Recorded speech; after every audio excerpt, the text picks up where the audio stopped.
बिस्मिल्लाहिर्रहमानिर्रहीम, अस्सलाम वालेकुम। आज फिर से आपके लिए कुछ कमाल की टिप्स लेके आई हूँ। ये टिप्स नो कास्ट है, इन पर हमारे पैसे तो नहीं लगते, लेकिन हमारे बहुत सारे काम हम कम वक्त में आसानी से बजट में रहते हुए कर लेते हैं।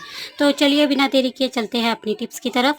पहली टिप जो मैं आपके साथ शेयर कर रही हूँ, उससे दवाई और मेडिसिन की बोतल्स हमारे घर में आती रहती है प्लास्टिक की। थोड़ा सा यूज़ करते हैं तो उसके बाद हम इन बोतल्स को फेंक देते हैं। इन बोतल्स के मुख्तलिफ यूज़ हैं, ये आपके काम को बहुत ज़्यादा आसान बना देती हैं। इन बोतल्स में आप मुख्तलिफ किस्म के मसाला जात को डाल सकते हैं। यहाँ देखिए, यहाँ पर मेरे पास एक्स्ट्रा पड़ी हुई बोतल थी। एक बोतल में मैंने सुई की मदद से होल कर लिए हैं और इस बोतल में मैंने डाल दिया ब्लैक पेपर। अब जब ज़रूरत होती है इजीली बहुत सारी ब्लैक पेपर इसमें से निकल आती है और एक एक्स्ट्रा सी चीज़ मेरे यूज़ में आ चुकी है। इसी तरह की मेरे पास एक और बोतल थी और जब भी मेरे हस्बैंड वगैरह या कोई बाहर जाता है तो मैंने इस तरह मेडिसिन या इस तरह कोई चीज़ होती है वो डाल के दे देती हूँ। जैसे कि यहाँ मैंने इसे गोल की भूसी ऐड की हुई है, तो इस तरह की चीज़ें इन छोटी छोटी बोतल में आसानी से आ जाती है और आप अपने पर्स, वॉलेट या अपने बैग पे इजीली कैरी कर सकते हैं। नेक्स्ट टिप मेरी जूतों से रिलेटेड है। तो सर्दियों की आमद पर हम बच्चों के और अपने जूते निकालते हैं। जब जूते निकालते हैं तो जूतों में से एक अजीब किस्म की स्मेल आ रही होती है, या बच्चे सॉक्स और जूते जब बहुत ज़्यादा पहनते हैं तो तब भी उनमें से स्मेल आने लगी है।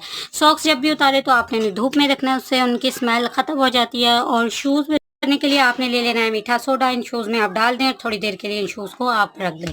उसके बाद आप इन्हें धूप लगा दें, इनमें से स्मेल वगैरह खत्म हो जाती है और हर तरह के जरासीम मर जाते हैं। नेक्स्ट टिप मेरी कपड़ों से रिलेटेड है। तो सर्दियाँ आ चुकी हैं और हम क्योंकि बच्चों के और अपने कपड़े निकालते हैं, जब हम इन कपड़ों को निकालते हैं तो उस वक्त भी इन कपड़ों में से स्मेल आ रही होती है।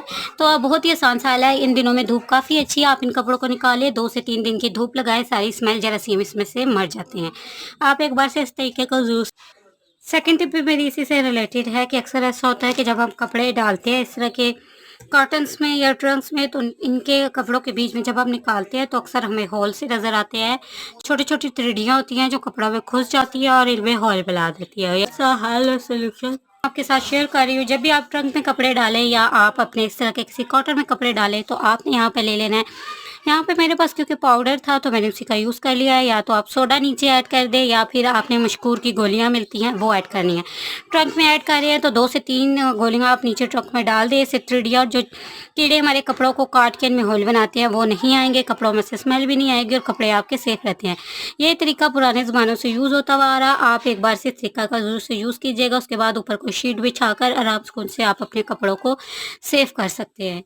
अगर आपके पास मशकूर का पाउडर या गोलियां नहीं हैं तो आप यहाँ पर सोडे का भी इस्तेमाल कर सकते हैं। घरों में केक आती है और केक के नीचे एक लकड़ी का बना हुआ बोर्ड होता है जिसे हम बेकार समझकर फेंक देते हैं। इस तरह के बोर्ड्स आप मत फेंकिए, इन्हें आप मुख्तलिफ किस्म की सजावट में यूज़ कर सकते हैं, मुख्तलिफ किस्म की चीज़ें रखने के लिए यूज़ कर सकते हैं। अक्सर जब हम गर्म गर्म पतीले उतारते हैं तो वो बाज़ औक़ात गैस कम होने या चूल्हे की ख़राबी की वजह से नीचे से जल जाते हैं और हम काउंटर पे रखते हैं तो हमारा काउंटर या शीट जिस पे भी रखें वो जल जाती है या उसके ऊपर काले काले से दाग बढ़ जाते हैं, हमारा क्लीनिंग का काम भी बढ़ जाता है।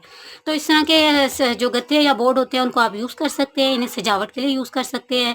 तो मैं इसको यूज़ करती हूँ यहाँ पर बर्नर रखने के लिए, ताकि इससे जो है वो ताकि मेरी शेल्फ़ ना जले इसके इस हीट से, क्योंकि अक्सर ऐसा होता है कि चूल्हे की बहुत ज़्यादा हीट मिलने से शेल्फ़ जल जाती है और अगर कोई चीज़ गिरती है तो वो भी इसके ऊपर गिरती है, जिससे मैं आसानी से साफ़ कर लेती हूँ। नेक्स्ट टिप पे मैंने यहाँ पर अपनी एक स्ट्रेनर ले लिया जो नीचे से यहाँ से बंद हो चुकी है। स्ट्रेनर को मैं हीट दूँगी और इस स्ट्रेनर को यहाँ से हीट मिलते ही जो भी चिकना वगैरह इसमें फंसा होगा वो सारे का सारा मेल्ट होना शुरू हो जाएगा। आपने यहाँ पर परेशान नहीं होना कि आपकी स्ट्रेनर जल रही है। अभी मैं आपकी स्ट्रेनर बिल्कुल एक ऐसा आपको आइडिया दूँगी, एक ऐसा क्लेंजर आपको बना के बताऊँगी कि जिससे आपकी स्ट्रेनर बहुत अच्छे से नीट एंड क्लीन हो जाएगी, बिल्कुल भी नहीं जलेगी और इस पे जो भी मैल कुचल फंसा होगा वो सारे का सारा निकल जाएगा। क्योंकि जब हम इस तरह की चीज़ों को चूल्हे पर रख कर जलाते हैं तो ये ब्लैक सी हो जाती हैं।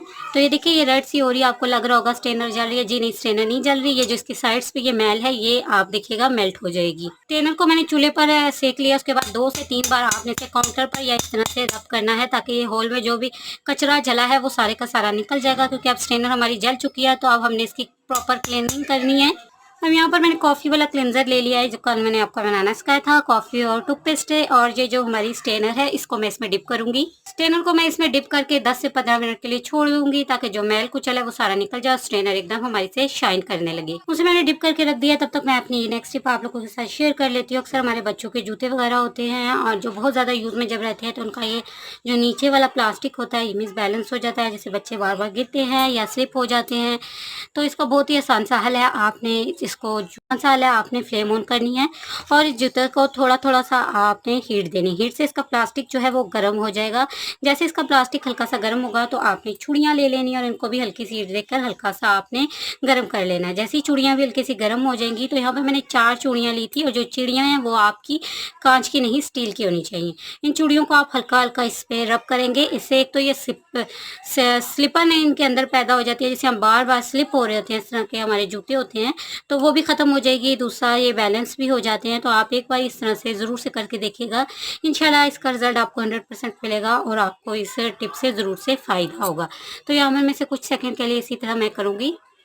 कुछ सेकंड तक मैंने इसे चूड़ी के साथ गर्म किया। अब आप इस तरह से करके इसको यूज़ कीजिएगा। इसका प्लास्टिक नीचे से एकदम बैलेंस हो जाता है और अब आपके बच्चे नहीं गिरेंगे। नेक्स्ट टिप मेरी गोश्त से रिलेटेड है। तो गोश्त से रिलेटेड बहुत सारी टिप दे चुकी हूँ। अगर आप गोश्त पगलाना चाहते हो तो आप इसमें थोड़ा सा नमक और नीम गर्म पानी मिक्स करके उसमें से डीप कर दे तो जरासीम भी मर जाते हैं। ब्लड जो निकल रहा होता है गोश्त से वो भी ख़त्म हो जाता है और गोश्त आपका बहुत जल्दी खुल जाता है। सेकेंड टिप मेरी ये है कि अक्सर जब हम बकरे का गोश्त बनाते हैं या ये गोश्त बनाते हैं तो क्योंकि फ्रीज़र में हमने गोश्त रखा हुआ होता है तो फ्रिज वाले गोश्त से एक स्मेल सी आने लगती है जो पकाने के बाद भी नहीं जाती। आप इस गोश्त को जब भी पकाएं तो अदरक लहसुन की मिकदार आपने ज़्यादा रखनी है और अदरक लहसुन में इसको पहले भून लेना है। सेकेंडली आपने इस गोश्त को पकाने से पहले ये काम ज़रूर से करना है। इस गोश्त को आप पानी में डालें, थोड़ा सा नमक डालें और आपने 2 जवे लहसुन के डाल के इस गोश्त को 1 से 2 बॉयल दिलवाने हैं और उस पानी को आप स्ट्रेन कर लें और गोश्त को फिर आप पका लें। इससे आपके गोश्त में से स्मेल नहीं आती। अक्सर ख़वातीन के साथ ये मसला जो है वो बकरे का गोश्त बनाते हुए होता है कि उसमें से स्मेल बिल्कुल भी नहीं जाती, जितना मर्जी भी हम अदरक लहसुन का यूज़ कर लें। तो एक बार आप इस टिप को ट्राई करके देखिएगा, इंशाल्लाह आपको 100% इसका रिजल्ट मिलेगा। स्टेनर को इस सोल्यूशन में मैंने डिप रहने दिया था। उसके बाद मैंने अपने क्लीनिंग वाला ब्रश ले लिया था।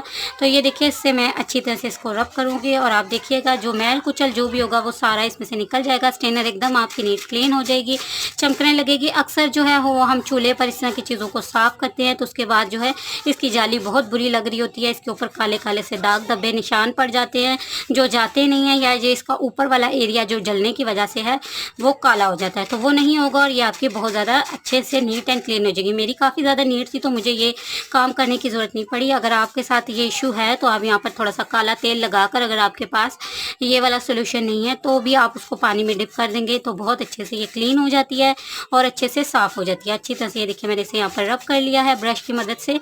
अब मैं इसे वॉश करके आपको दिखाती हूँ कि इसका रिजल्ट कितना अच्छा है।